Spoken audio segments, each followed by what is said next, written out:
옆에 분들하고 다시 한번 인사합니다. 모든 것이 하나님의 은혜입니다. 가치 있는 삶을 삽시다. 은혜를 고백함이 복입니다. 우리에게 늘 입에서 떠나지 말아야 되는 건 하나님의 은혜입니다 라고 하는 고백입니다. 이래도 저래도 은혜를 고백하는 자에게 하나님께서 마지막까지도 책임져 주시는 놀라운 은혜를 더해 주실 줄로 믿습니다.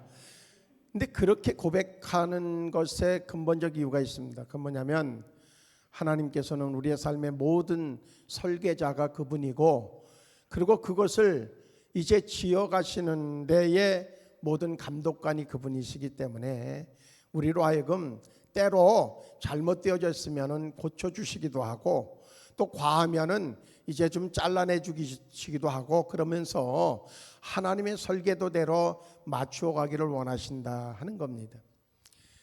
그렇기 때문에 우리에게 필요한 것이 있습니다. 그건 뭐냐면 설계자가 어떻게 내 인생을 설계하셨을까에 대하여서 궁금해하는 거예요. 궁금하지 않으세요? 궁금할 것은 분명해요. 과연 하나님께서 나라의 주인이시고 창조주라고 하면 그분이 나의 삶에 대해서 어떻게 설계하고 계셨을까? 그리고 지금 어떻게 나를 인도하고 계실까에 대한 궁금증이 생겨야 마땅해요. 모든 삶에 궁금증이 없으면, 물음이 없으면 답을 얻을 수가 없어요.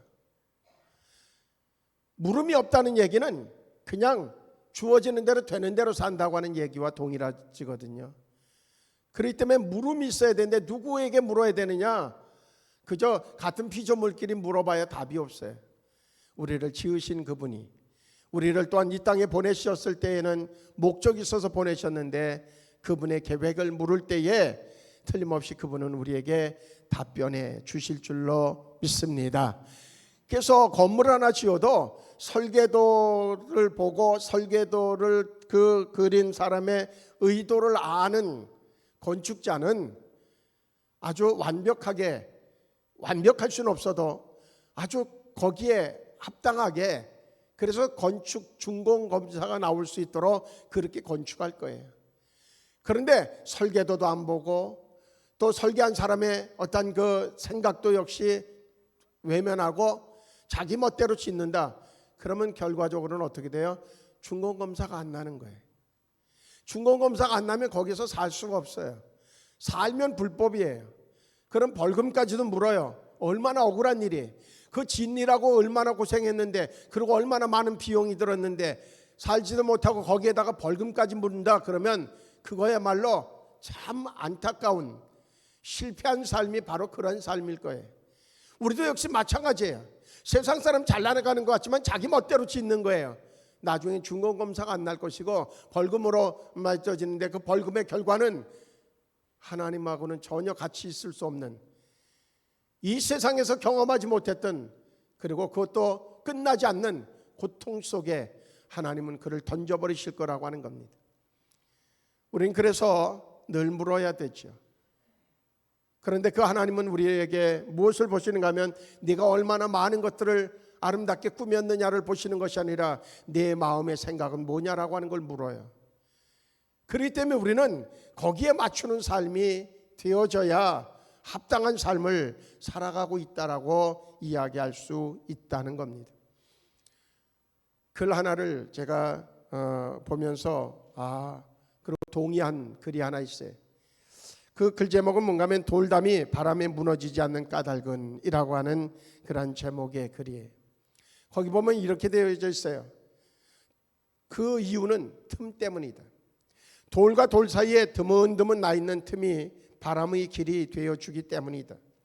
내륙의 바람이 시멘트 담을 무너뜨려도 제주의 돌담은 허물지 못하는 이유 단 하나, 돌담은 바람의 길을 막아서지 않기 때문이다. 그런 돌담을 바람도 굳이 허물고 지나갈 이유가 없기 때문이다. 나는 그런 돌담 같은 사람이 좋다.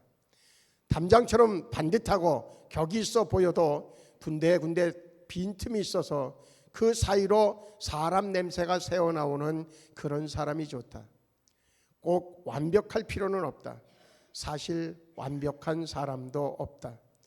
완벽이란 이름으로 힘들게 찾은 사람 냄새나는 빈틈을 메워버리는 바보만 있을 뿐 그대 빈틈을 허하라. 바람이 돌담에 스며들듯 사람이 사람에게 스며들 수 있도록 이라고 하는 글이. 요즘에 뭔가 포장되어진 세상 속에서 우리는 살아요. 뭔가 꾸며진 세상 속에서 살아요. 얼굴 하나도 태어날 때의 그 모습을 가지고 살아가기보다는 뭔가 그냥 만져가지고 꾸며진, 그래서 도대체 저 사람의 본 모습은 뭘까라고 하는 의문점을 가질 수 있는 그런 시대에 살아가고 있어요. 얼굴만 그러느냐? 그 사람의 삶도 역시 그렇게 포장해 가면서 살아가는 사람들이 우리 주변에 꽉 가득 채워져 있단 말이죠. 그런 세상 속에서 나는 본질로, 나는 본래의 모습을 드러내면서 살아가는 것이 한편으로는 바보스럽게 여겨질 때도 있어요. 그래서 나도 역시 꾸며보려고, 나도 역시 변장해 보려고 하는 그런 유혹에 넘어가질 때가 있단 말이죠. 그런데 하나님은 그렇지 않다는 것. 하나님은 우리의 본래의 모습 속에 있는 우리를 보기를 원하시고 계시다는 겁니다. 어거스틴이라고 하는 분은 무슨 얘기를 하는가 하면 이 세상에는 의인은 한 사람도 없다. 단지 두 가지의 죄인이 있을 뿐이다. 그렇게 얘기해요. 자기를 의인이라고 생각하는 죄인이고 또 자기를 죄인이라고 생각하는 죄인, 이 두 종류의 사람이 이 세상에 존재할 뿐이다. 그렇게 이야기해 줘요. 둘 다 죄인이죠. 그런데 한쪽은 자기를 의인이라고 생각하는 죄인이고 또 한쪽은 자기를 죄인이라고 생각하는 죄인이라고 하는 겁니다. 자기를 의인이라고 생각하는 죄인은 무슨 착각을 하는가 하면 나는 회개할 것이 없다고 생각하고 있는 착각입니다. 그런데 그는 죄인이라고 하는 거예요. 오늘 우리가 읽은 이 누가복음 7장에 나와지는 이 말씀에서도 역시 두 종류의 죄인을 발견하게 되어집니다. 한 종류의 사람은 바리새인 시몬이라고 하는 사람입니다. 바리새인들의 특징은 뭔가 하면 자신은 율법을 지키고 그리고 일주일에 한 번씩 금식도 하고 그리고 또한 하나님 앞에 예배하는 것을 정말 그들의 삶의 중심에 놓고 그러기 때문에 그들은 의인이라고 하는 생각을 갖고 있습니다. 그런데 예수님이 그들을 향해서 지적하는 것은 바로 그러기 때문에 너희는 죄인이라고 지적하고 있어요. 왜 그런가 하면 그 형식이 전부가 아니라고 하는 겁니다. 그런데 형식이 무시되어져서도 안 됩니다. 우리가 예배의 시간이 되어져서 하나님의 성전에 나와서 예배하는 이것이 무시되어져서도 안 돼요. 왜 그런가 하면 내용물은 포장지 안에 있기 때문에 그래요. 그런데 그 포장지 안에 있는 그것이 소중한 것인데 그 내용물을 감싸고 있는 포장지도 역시 우리는 소중하게 여겨야 내용물이 잘 보관되어질 수 있어요. 다시 얘기하면 예수님이 지적하는 것은 바리새인들은 포장지에만 너무 관심이 많았다는 거예요. 우리나라도 역시 포장지만 줄여도 엄청난 원가를 줄일 수 있을 거예요. 아내 거는 제 거만데 보면 그 포장지는 너무 화려해요. 때때로 오는 쪽에서 선물이라든지 뭐 물건을 이렇게 저기서 주문하고 오는 것 보면 그 내용물도 내용물이지만 이 포장했던 그 뭐 상자라든지 이런 거를 버리기엔 너무나 아까워요. 근데 쌓아놓으면은 그게 또 짐이 되고 쓰레기가 되어지는 거예요. 근데 어쨌든 버리기가 너무 아깝죠. 근데 그것에 들어가는 비용이 얼마나 많겠냐 말이죠. 어떻게 보면 본질적으로 보면 의미가 그렇게 크지 않은 부분에 우리는 너무나 많은 신경을 쓰고 살아가고 있다라고 보는 거죠. 우리를 지금 하나님은 무엇으로 평가하는가 하면 우리의 중심에 어떤 마음을 가지고 있느냐라고 하는 것을 통해서 하나님은 우리를 평가하셔요. 오늘 본문의 내용을 우리가 살펴보면 그것을 아주 분명하게 발견할 수 있습니다. 지금 자신을 의인이라고 생각하는 죄인인 바리새인 시몬이라고 하는 사람이 등장해요. 또 한 사람이 등장하죠. 그 대상은 바로 자기를 죄인이라고 여겨져서 예수님 앞에 나와서 눈물을 뿌려가면서, 그리고 머리들로 그 발을 씻으면서, 그리고 또한 옥합을 깨어서 예수님의 발에 부은 그러한 죄인이라고 고백하는 여인이 나와져요. 그런데 지금 예수님의 관심은 누구에게 있는가 하면 자기를 초대하고 그리고 음식을 대접하는 바리새인보다는 지금 죄인이라고 고백하고 그리고 자기 죄를 고백하면서 정말로 자기의 예수님에 대한 사랑을 마음껏 쏟아내고 있는 그 여인에게 관심이 지금 주어져 있더라는 겁니다. 우리는 과연 어디에다가 비중을 두고 우리의 신앙의 생활, 교회 생활, 그리고 세상에서의 삶을 우리는 살아가고 있는가 하는 거죠. 오늘 이 사건에 대해서는 마태복음과 마가복음, 누가복음, 요한복음, 사복음서에 다 나와져요. 그런데 앞에 나와진 마태, 마가, 누가에서 나와진 그런 배경과 오늘 본문에 마태, 마가, 요한복음에 나와진 것과 오늘 본문 누가복음에 나와진 것은 좀 본질적인 차이가 있어요. 그건 다른 것이 아니라 그 세 복음서에서는 예수님의 공생의 마지막 주간 직전에 유다 베다니에서 있었던 사건으로 기록이 되어져 있어요.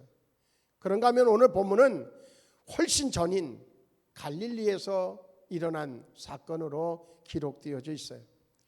그리고 집주인은 동일하게 시몬이라고 하는 이름을 가지고 있죠. 근데 베다니의 시몬은 나환자였었어요. 근데 누가복음의 그 시몬은 우리가 오늘 읽은 것처럼 바리새인이었어요. 동명이인이라고 하는 거죠. 그리고 향유를 부은 여인에 대해서도 세 복음서에서는 귀신 들렸다가 예수님이 귀신을 쫓아내 주신 마리아로 그렇게 기록되어져 있어요. 그런가 하면 오늘 본문에 나와진 이 여인은 그저 한 죄인으로서의 여인으로 그렇게 나와지는 것을 볼 수 있죠. 방향이 달라요. 그 세 복음서에서 나와진 이 마리아의 향유를 붓는 사건은 바로 그것을 통해서 가룟 유다가 책망하는 것을 통해서 예수님은 내 장례를 위하여서 이 여인이 지금 향유를 부었다고 말씀하시면서 장례에 대한 얘기를 해요. 그런가 하면 오늘 본문에 나와진 내용을 통해서는 예수님이 사랑과 감사로 이제 주제를 정해주고 있어요. 누가 더 사랑하느냐?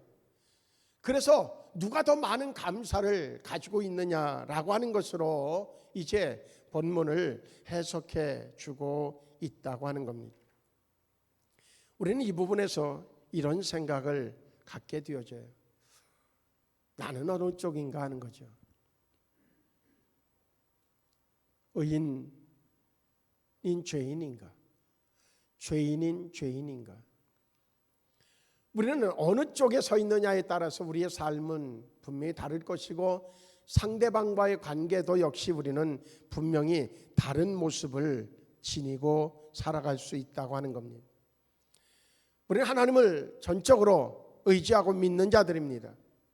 그렇다고 하면 내가 어느 편에 서 있느냐에 따라서 그 하나님에 대한 사랑, 하나님에 대한 감사의 그런 삶, 우리의 삶에 묻어나는 우리를 이렇게 볼 때에 사람들이 보고 아주 냉정하다고 판단하고 누군가를 비판하고 아주 부정적인 사람으로 표현하느냐, 아니면 매 순간마다 정말 하나님의 은혜에 감격하고 그리고 주변 상황들에 대해서 감사로 표현하는 은혜의 사람으로 그렇게 평가하느냐라고 하는 차이가 분명하게 날 수밖에 없다는 거예요. 오늘 시몬도 보면 이렇게 나옵니다. 그가 예수님을 초청하고 그래서 아주 나름대로 자기는 잔치를 베푼다고 잔치를 베풀어요. 근데 초청하지도 않은 어떤 여인이 그저 느닷없이 나타나더니 예수님 앞에도 못 가고 예수님 뒤에서 그저 눈물을 뿌리는데 그 눈물이 예수님의 발에 떨어져요. 그러더니 또 그 앞에 나와서 머리로다가 예수님의 발을 씻고 그리고 거기에다가 향유를 붓는 사건이 나와져요. 그때 오늘 성경에 보면 뭐라고 이 바리새인 시몬은 생각을 하는가 하면, 도대체 저 예수님이라고 하는 분이 선지자라고 하면 저 여인이 어떤 사람인 것을 분명히 알 터인데 저거를 제지하지 않고 내쫓지 않고 저렇게 본다고 하면 저분이 정말 선지자가 맞는가라고 하는 생각을 가져요. 그런데 예수님은 하나님이셨어요. 그 시몬의 생각을 알고 그 시몬에게 물음을 묻죠. 뭐라고 물어요? 시몬아, 내가 내게 이를 말이 있다. 그랬더니 선생님 말씀하십시오. 그랬더니 비유를 설명해 주고 있어요. 빚 준 사람이 있는데 빚을 한 사람에게는 500데나리온을 줬고 한 사람에게는 50데나리온을 줬다. 그런데 그 사람들이 빚을 가지고 갔지만 갚을 여력이 없어서 그래서 모두에게 다, 두 사람에게 다 빚을 탕감해 줬다. 그러면 어떤 사람이 더 그 주인에 대하여서 그 빚을 이제 탕감해 준 사람에 대해서 사랑하는 마음이 있겠느냐라고 물어요. 그때에 그건 답은 뻔한 얘기잖아요. 빚을 많이 탕감받은 사람이 더 그 사람에 대해서 감사의 표시와 사랑이 넘치겠죠 라고 이야기를 해요. 그때 예수님이 맞다고 인정하죠. 어쩌면 시몬은 그 얘기를 하면서도 도대체 예수님이 무슨 의도로 저 얘기를 했는가라고 하는 의문만 가질 뿐이고 깨달음은 없었을 수도 있어요. 아니 있다고 할지라도 그는 내 마음을 지금 들켰구나 라고 하는 생각 속에서 허겁지겁 그 상황을 덮으려고 하는 그런 상황의 대처법을 그는 선택했을지 몰라요. 이 상황에서 한 부분이 더 추가됐으면 얼마나 좋았을까 하는 생각을 갖죠. 그 시몬이 예수님 앞에 무릎을 탁 꿇고 내가 부족했습니다. 내가 정말 깨닫질 못했습니다. 그리고 자신의 죄됨을 고백하고 그리고 정말 다시 회개하는 그런 모습을 보였다고 하면 얼마나 아름다운 장면이었을까 하는 생각을 혼자 해봅니다. 그런데 사람은 깨닫기가 쉽지 않아요. 그러면 시몬은 어쩌면 이런 생각을 했을지 몰라요. 무슨 얘기입니까? 내가 저 여인은 분명히 그 당시에 죄인으로 이렇게 딱 판정하는 기준점에 속한 분류가 있는데 그들은 누군가 하면 세리와 장녀들이었어요. 그들은 아예 죄인으로 그렇게 판시가 되어져 있어요. 그 여인은 그쪽 부류에 속하는 여인이었을 거예요. 그러면 얼마든지 예수님 앞에 반론할 수 있어요. 생각해 보십시오.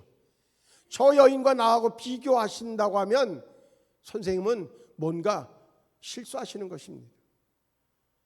내가 저 여인하고 한번 따져봅시다. 하나 둘씩 따져가면서 내가 뭘 잘못했다고 나한테 그렇게 아주 정말로 죄인으로 몰아가시는 겁니까? 그렇게 따질 수 있을 거예요. 분명히 그랬을 가능성도 높아요.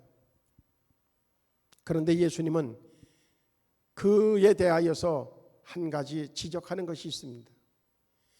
분명한 것은 그 당시의 율례로 의하면 누군가를 초청했을 때에 그 집에 들어가면 손을 씻을 물을 줬고 그리고 또한 발도 씻을 수 있는 물을 줬고 그리고 또 그에게 머리에 향유 한두 방울을 이렇게 떨어주는 것이 예의였었다는 거죠.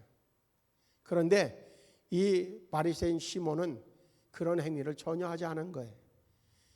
그런데 그 여인은 지금 눈물로 그리고 머리털로 그리고 또한 이제 향유로 부어주면서 자기가 할 수 있는 최대한의 예의를 갖추는 모습을 이제 설명해 주고 있어요. 예수님의 그런 의도는 뭐겠어요? 이래도 네가 더 낫다고 생각하느냐 하는 거죠. 근데 많은 사람들이 왜 그렇게 생각하고 그렇게 판단하고 그런 시각을 통해서 우리가 살아가고 있느냐? 이유가 있어요. 그건 뭔가 하면 늘 상대평가와 절대평가가 있잖아요. 상대적인 평가를 하는 거예요. 이 바리새인 시몬은 무슨 생각을 해요? 그 여인과 상대적인 평가를 해보면 그 여인보다 더 나쁜 짓을 한 이유가 그런 행위가 없다고 판단한 거예요. 그러니까 그 여인보다는 의롭다고 생각한 거예요. 그런데 절대평가는 뭐예요? 하나님 앞에서의 삶을 놓고 보면 그거는 죄인일 수밖에 없는 거죠. 많은 사람들이 정말 은혜 받은 사람, 은혜 받았다고 고백하는 사람들에게 있어서의 그 은혜는 어딘가 이렇게 보면 정말 잘못한 게 없고 늘 보면 남을 배려하고 베풀고 그러면서 정말로 자기의 어떤 있는 것을 나눠주고 뭐 이러는데 죄인이라고 고백하는 분들을 봐요. 그게 가식같이 느껴질 만큼 그렇게 늘 그런 모습을 보이는 분들이 간혹 있단 말이죠. 왜 그러겠어요? 이유가 있단 말이에요. 그분이 정말 은혜를 받았어요. 어떤 은혜를 받았어요? 하나님 앞에서 자신의 모습을 보면 죄인일 수밖에 없다고 하는 은혜를 받은 거예요. 그러니까 그는 늘 정말로 죄인으로서, 그래서 나는 버려진 존재, 그러고선 쓸모없는 존재가 아니라 더 한 단계 나가야 돼요. 은혜는 그 한 단계 더 나가는 것을 은혜라고 해요. 그런 나를 하나님께서 용서하시고 사랑해 주시고 나와 함께 하시고 나를 인도하고 계시고 나에게 필요한 것들을 채워주시며 나를 통해서 하나님 영광을 드러내기 원하시는 그 하나님의 마음을 알기 때문에 감사해서 뭔가 자기의 인생을 다 쏟아서라도 주님을 위해서 살기를 원하는 삶이 그의 삶인 것, 그것이 바로 은혜 받은 자의 삶인 거예요. 우리 생수성도들은 진정한 은혜 안에 거하길 바라고 은혜 받은 삶을 살아가는 진정한 축복의 주인공이 되기를 주의 이름으로 축복합니다. 바리새인과 같은 위선적인 의인이 아니라 단순히 정말로 죄를 깨닫는 존재만이 아니라 이제 그 하나님의 사랑을 느껴서 그 하나님 앞에 자기의 삶을 다 드려도 정말로 넘치지 않는 그러한 축복의 주인공으로서의 우리의 삶의 모습, 그것이 바로 우리 생수 성도들이 되어져야 마땅할 줄로 믿습니다. 그래서 우리는 그 바리새인을 이렇게 시몬을 보면서 이 여인을 보면서 우리는 내가 진정한 은혜 안에 거해야 되겠다 하는 생각을 갖게 되죠. 그와 함께 진정한 은혜 받은 사람은 어때요? 은혜를 갚는 데에 중심을 두는 거예요. 사람과의 관계에서도 마찬가지입니다. 누구에겐가 은혜를 입었으면 그 은혜를 갚으려고 하는 마음을 가져야 돼요.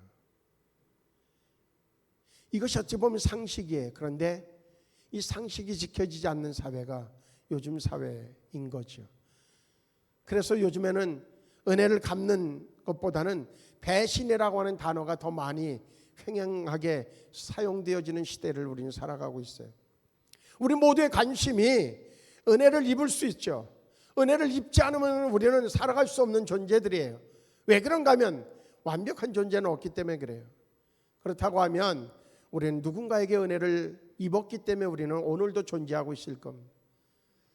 나는 누구에게 정말로 피해 끼친 일 없고 누구에게 도움받는 일 없고 그렇게 얘기하는 사람들이 가끔 있어요. 보면 어떤 분들 얘기해, 저는요 지금까지 살아가면서요 거짓말 한 번도 해본 적이 없고요. 와, 당당하게 얘기하더라고요. 그래서 속으로 내가 그랬어요. 그게 거짓말이다. 나도 거짓말하는데 너는 어떻게 특별한 인간이 돼서 거짓말도 안 하고 살아가냐. 그럼 그 사람을 다시 보게 되어져요. 그 사람하고 가까이 할 수가 없어요. 왜? 완벽한 사람하고 내가 서 있으면 나만 자꾸 그 죄인처럼 여겨져 갖고 어떻게 할 수 있겠어요? 제주도 돌담이 무너지지 않는 이유가 있다고 그랬죠. 바람구녕이 있는 거예요. 인간 냄새가 나는 거예요. 어느 누구도 누군가의 도움 없이 살아갈 수 있는 사람은 아무도 없어요. 그래서 우리는 어떤 마음을 가져야 돼? 늘 은혜를 갚는. 이 여인은요, 사람들이 얘기하는 죄인이에요. 그런데 그는 누구를 만났어요? 예수님을 만난 거예요. 말씀을 들었든지 아니면 예수님을 어느 상황에서 만난 경험이 있든지 어쨌든 경험이 있는 여인이에요. 그 여인이 그 은혜를 갚을 길이 없는 거예요. 그래서 그 유황, 그 향유, 그거는 어떻게 보면 그 여인에게 있어서는 재산 목록 1호일 수 있어요. 그거 가지면 한동안은 뭔가 나가서 일을 하지 않아도 먹고 살 수 있게 충분한 액수를 가진 그런 가치 있는 그런 향유란 말이죠. 그것을 뚜껑만 조금 열어가지고서 살짝만 붓고선 다시 뚜껑 닫고 가져갈 수도 있어요. 그런데 다른 것들로 보면 아예 깨가지고 그래갖고 완전히 다 부었다는 거죠. 그 여인의 마음속에 무슨 마음이 있는 거예요? 이것도 부족하다는 마음이 든 거예요. 저를 비롯해서 우리 생수성도들은 주를 위하여서 하는 모든 것들이 이것도 부족하다고 여겨질 만큼 우리의 심령에 은혜로 채워지는 그런 축복의 주인공이 되기를 주의 이름으로 축복합니다. 가끔씩 보면 아이들도 그리고 청년들이 나는 나를 위해서 뭘 해준 게 있느냐고 부모에게 또한 정말 주변 사람들에게 막 소리 질러가면서 나는 누구에도 도움도 받지 않았다고 그렇게 소리 지르는 청년들을 보게 되죠. 배은망덕한 거죠. 근본이 잘못된 거죠. 중요한 건 은혜를 아는 사람이 성숙한 사람이고 은혜를 아는 성도가 정말로 성숙한 성도입니다. 늘 해도 부족함을 느끼는 그것이 진정한 은혜이고 그것이 진정한 축복이라고 하는 겁니다. 이 여인에게는 그것이 얼마나 아깝겠어요. 사실은 그것만 있으면 자기가 고생을 덜 해도 되는데 그거 만들기 위해서 몸을 팔기도 했는데 근데 그것을 갖다가 쏟아부어요. 이건 대단한 결심인 거죠. 그 여인은 눈물을 흘려가면서 아까워서 흘리는 눈물일까요? 아닌 거예요. 이것도 부족하지. 하나님 주신 은혜는 주님이 주신 사랑은 이것도 부족하지. 이 감격이 사라진 성도에게 메마름이 결국 지금 우리의 현 주소가 되어져 있다는 거죠.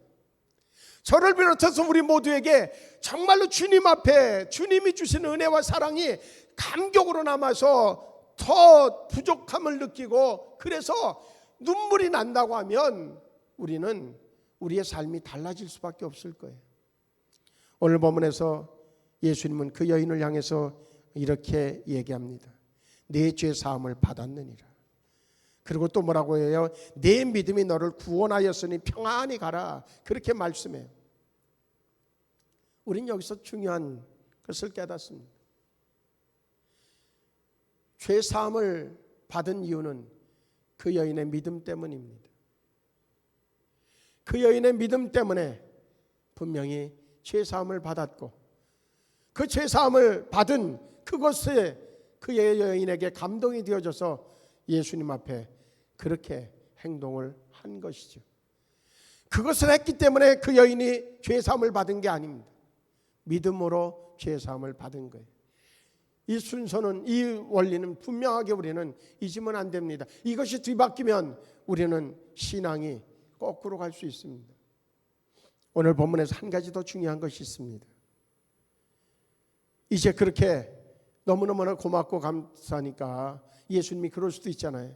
여러분 이 여인에 대해서 뭐라고 하지 마십시오. 이 여인이 지금 한 행동은 나를 정말로 사랑하는 마음을 가지고 한 것이고 은혜에 보답하는 마음입니다. 그러니 이 여인과 함께 내 옆으로 앉으라고 그러고 아니면 저쪽에 앉으라고 그러고 그러고선 우리 잔치를 같이 합시다 이럴 수 있어요. 근데 예수님은 뭐라고 얘기하는가 하면 내 믿음이 너를 구원하였으니 평안히 가라. 가라. 성경에 나와진 예수님 앞에 치유받았던 많은 사람들에게 명령한 명령 중에 하나는 가라고 하는 겁니다.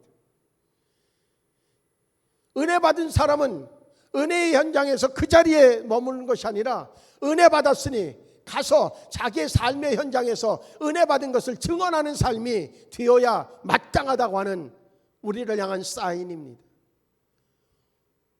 우리는 이곳에서 예배하는 것이 좋다고 여기에만 있는다고 하면 그것은 은혜를 잘못 받은 것일 수 있어요. 은혜 받았으면 어떻게 돼요? 우리의 가정으로, 우리의 삶의 현장으로 가야 돼요. 뭐 하러 가야 돼요? 우리가 은혜 받은 것을 삶으로 보여주기 위해서. 삶으로 보여주기 위해서. 은혜 받았으면 은혜 받은 표시를 누군가에게 남겨야 돼요. 그래서 그 사람도 역시 내가 받은 은혜로 인하여서 그 사람도 은혜를 받을 수 있어야 돼요. 분명히 이 여인은 직접 예수님이 말씀하시는 그 현장에서 말씀을 듣다가 은혜를 받을 수도 있지만 누군가가 전해주는 그 이야기로 인하여서 이 여인은 지금 은혜를 받고 지금 예수님 앞에 옥합을 들고 나왔을 것이 분명합니다. 그렇다면 우리도 역시 마찬가지입니다.